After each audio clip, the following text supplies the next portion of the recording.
जंग खत्म होने के बाद भी ईरान को इजराइल का अल्टीमेटम। खामनेई को मारने की इजराइल ने रची थी साजिश। नेतन्याहू के गुस्से का शिकार बनने से बचे खामनेई के साथ अब क्या करेगा इजराइल?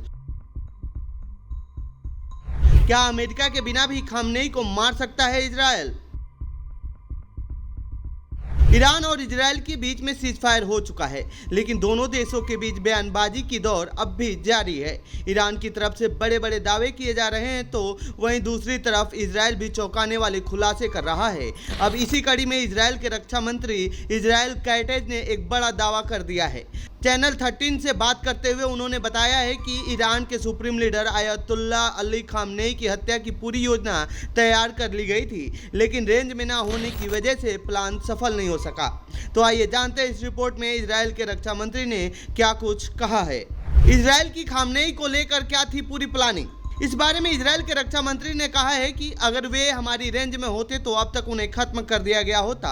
हमारी मंशा एकदम साफ थी, लेकिन बस हमें वो मौका नहीं मिल सका।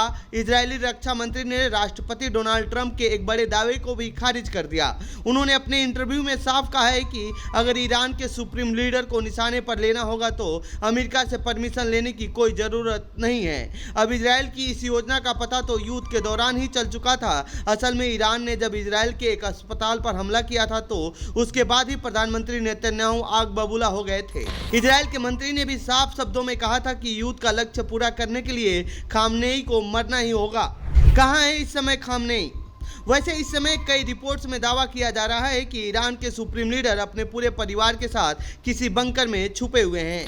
13 जून से ही उन्होंने उस बंकर में शरण ले ली थी। इतना जरूर है कि उन्होंने सीज फायर के बाद एक संबोधन किया है जिसमें अमेरिका को जमकर निशाने पर लिया गया। उन्होंने कहा कि जो अमेरिका इजराइल को बचाने के लिए युद्ध में कूदा था उसे ईरान के लोगों ने जोरदार थप्पड़ मारा है। मैं साफ कर दूं कि ईरान कभी भी अमेरिका के सामने सरेंडर नहीं रहने वाला है और भविष्य में भी अमेरिकी मिलिट्री बेस पर स्ट्राइक होगी अगर हमले की कोशिश की गई तो। अब ईरान नहीं बन सकेगा परमाणु बम वाला देश। इजराइल के रक्षा मंत्री ने अपने इंटरव्यू में आगे बात करते हुए कहा है कि इजराइल अमेरिका के हमले की वजह से ईरान का परमाणु क्षमता कमजोर हो गया है। अब उससे पास ऐसा कोई ट्रांसफर फैसिलिटी नहीं है जिससे यूरेनियम को ठोस रूप में बदल सके। रक्षा मंत्री काट्ज ने यह भी माना है कि इजराइल को इस बात की जानकारी नहीं है कि ईरान ने अपना पूरा एनरिच यूरेनियम कहां छिपा रखा है। इससे यह चिंता और बढ़ गई है कि ईरान कहीं गुप्त रूप से अपनी परमाणु तैयारी तो नहीं कर रहा है। फाइनेंशियल टाइम्स की रिपोर्ट के अनुसार यूरोप के खुफिया विशेषज्ञों का मानना है कि ईरान के मुख्य परमाणु केंद्रों पर हुए अमेरिकी हमलों के बावजूद उसका संवर्धित यूरेनियम भंडार अब भी काफी हद तक सुरक्षित है। तो ये थी ईरान इजराइल जंग से जुड़ी हमारी रिपोर्ट। आपको कैसी लगी यह रिपोर्ट कमेंट बॉक्स में लिखें। बाकी देश दुनिया की खबरों के लिए बने रहिए जनसत्ता के साथ। धन्यवाद।